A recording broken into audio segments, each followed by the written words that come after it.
વડોદરામાં અખાત્રીજ નિમિત્તે ભગવાન પરશુરામજીની ભવ્ય શોભાયાત્રાનું આયોજન કરવામાં આવનાર છે, જે સંદર્ભે બેઠકનું આયોજન કરવામાં આવ્યું હતું। વડોદરામાં પરંપરાગત રીતે દર વર્ષની જેમ આ વર્ષે પણ આખાત્રીજના પવિત્ર દિવસે તારીખ 29મી એપ્રિલ 2025ના રોજ ભગવાન પરશુરામજીની ભવ્ય શોભાયાત્રાનું આયોજન ઉત્સાહભેર કરવામાં આવ્યું છે। આ યાત્રાનું આયોજન શ્રી સમસ્ત ગુજરાત બ્રહ્મ સમાજ વડોદરા શહેર જિલ્લો તથા વર્લ્ડ બ્રાહ્મણ ફેડરેશન દ્વારા કરવામાં આવી રહ્યું છે, જેમાં હિન્દુ સંગઠનો પણ જોડાશે। શોભાયાત્રાની તૈયારી અને આયોજન માટે અગત્યની મીટિંગ યોજાઈ ગઈ છે। બ્રહ્મ સમાજના નિષ્ઠાવાન કાર્યકરો તેમજ આગેવાનોએ ઉપસ્થિત રહી આયોજન અંગે ચર્ચા કરી હતી। સમગ્ર કાર્યક્રમ અંગે માહિતી ડભોઈના ધારાસભ્ય તથા બ્રહ્મ સમાજના અગ્રણી શ્રી શૈલેષભાઈ મહેતા દ્વારા આપવામાં આવી હતી। શ્રી શૈલેષભાઈ મહેતાએ જણાવ્યું હતું કે અત્યાર સુધી યાત્રા સવારે યોજાતી હતી, પરંતુ આ વર્ષે ઉનાળાની તીવ્ર ગરમીને ધ્યાનમાં લઈને શોભાયાત્રા સાંજના સમયે યોજાશે। યાત્રાનો પ્રારંભ સાંજે સૂર્યનગર ગરબા ગ્રાઉન્ડથી થશે, જે પાણીગેટ માંડવી, ન્યાય મંદિર તથા અમદાવાદી પોળ મહાદેવ મંદિર પાસે પહોંચશે। ત્યાં આરતી બાદ યાત્રાનું સમાપન કરવામાં આવશે। શોભાયાત્રામાં વિવિધ સાંસ્કૃતિક ઝાંકીઓ, ઢોલ નગારા, ભજન મંડળીઓ અને સૌથી વિશેષ આકર્ષણ તરીકે ભગવાન પરશુરામજીની વિશાળ ભવ્ય પ્રતિમાની સાથે યાત્રા નીકળશે।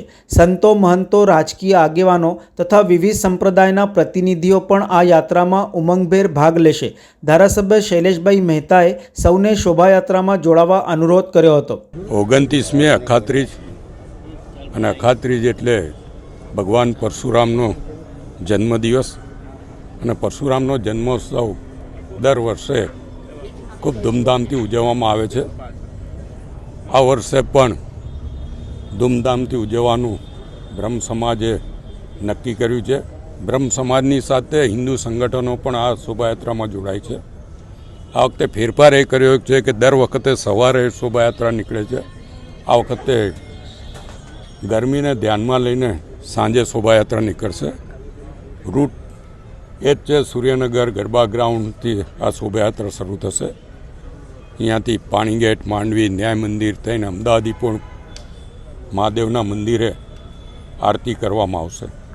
આ શોભાયાત્રામાં વિવિધ પ્લોટ સાથે જ આ વખતે પરશુરામની એક પ્રતિમા પણ મોટી બનાવવામાં આવી છે અને પ્રતિમા સાથે અહીંયાથી શોભાયાત્રા નીકળશે, જેમાં સંતો મહંતો પણ જોડાશે, રાજકીય આગેવાનો પણ જોડાશે અને વિવિધ સંપ્રદાયના આગેવાનો પણ આમાં ભાગ લેશે। હું આપના મારફત તમામને પરશુરામ જન્મોત્સવની શોભાયાત્રામાં ઉપસ્થિત રહેવા અને ભાગ લેવા માટે વિનંતી કરું છું। અને પરશુરામ એટલે વિષ્ણુનો 6ઠ્ઠો અવતાર અને ભગવાન વિષ્ણુ ને તમામ હિન્દુઓ માનતા જ હોય છે। અને આપ જાણો છો કે આ શોભાયાત્રા જ્યાં જ્યાંથી પસાર થાય છે એમાં મેમણ કોલોની હોય, બાવમાનપુરા હોય, પાણીગેટ હોય, રાજપુરાની પોળ, મદાર માર્કેટ, આ તમામ ઠેકાણે મુસ્લિમ આગેવાનો દ્વારા ખૂબ જ મોટા પ્રમાણમાં સ્વાગત થતું હોય છે। આ વખતે પણ એ જ પ્રમાણે સ્વાગત પણ થશે, કારણ કે છેલ્લા કેટલાય દિવસથી મુસ્લિમ આગેવાનોનો ફોન આવે છે કે ક્યારે શોભાયાત્રા, કારણ કે અત્યાર સુધી છેલ્લા 2-3 વર્ષથી ઈદ અને પરશુરામ જન્મોત્સવ એક સાથે આવતા, એટલે આ વખતે સામેથી ફોન આવ્યા છે અને મેં કીધું છે કે 29મીએ છે અને તમામ લોકો સ્વાગત કરવા થનગની રહ્યા છે। ત્યારે તમામને આ શોભાયાત્રાને ભવ્ય શોભાયાત્રા બનાવીએ એવી વિનંતી કરું છું। જય પરશુરામ।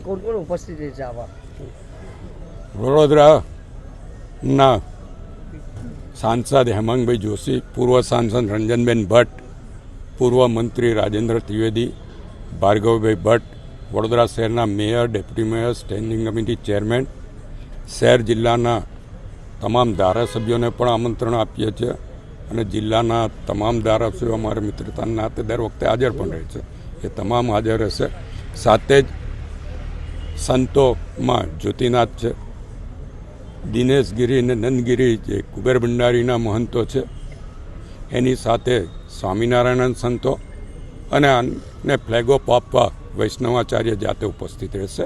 બેઠકમાં વડોદરા લોકસભાના સાંસદ ડૉક્ટર હેમાંગ જોશી પણ ઉપસ્થિત રહ્યા હતા તથા તેઓ દ્વારા પણ બેઠક સંદર્ભે અને આગામી 29મી એપ્રિલના રોજ યોજાનાર પરશુરામ ભગવાનની શોભાયાત્રાના આયોજન સંદર્ભે માહિતી આપી હતી. આવનારા 29 તારીખે પ્રભુ શ્રી પરશુરામ જયંતિના પાવન પર્વ નિમિત્તે ભવ્યાતિ ભવ્ય શોભાયાત્રાનું આયોજન આપણા વર્લ્ડ બ્રાહ્મણ ફેડરેશનના રાષ્ટ્રીય ઉપાધ્યક્ષ એવા અને દર્ભાવતીના ધારાસભ્ય એવા વડીલ આદરણીય શૈલેષભાઈ સોટા અને એમની સમગ્ર ટીમ દ્વારા કરવામાં આવી રહ્યું છે.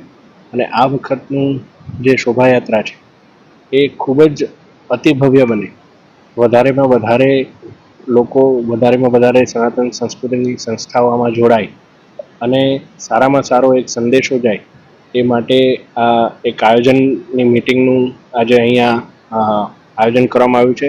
બેઠકની અંદર જ મોટી સંખ્યામાં જ્યારે આયોજકો ઉપસ્થિત હોય ત્યારે આપણે એક ચિતાર મળે છે કે આવનારી શોભાયાત્રા કેટલી ભવ્યાથી ભવ્ય યોજાવાની છે. લોકોના લાભાર્થે આ વખતે શોભાયાત્રા એ સાંજની કરી છે, જેથી વધારેમાં વધારે લોકો, વડીલો આનો લાભ લઈ શકે અને કોઈને પણ એમની તબિયતમાં કોઈ પ્રતિકૂળ અસર ના થાય.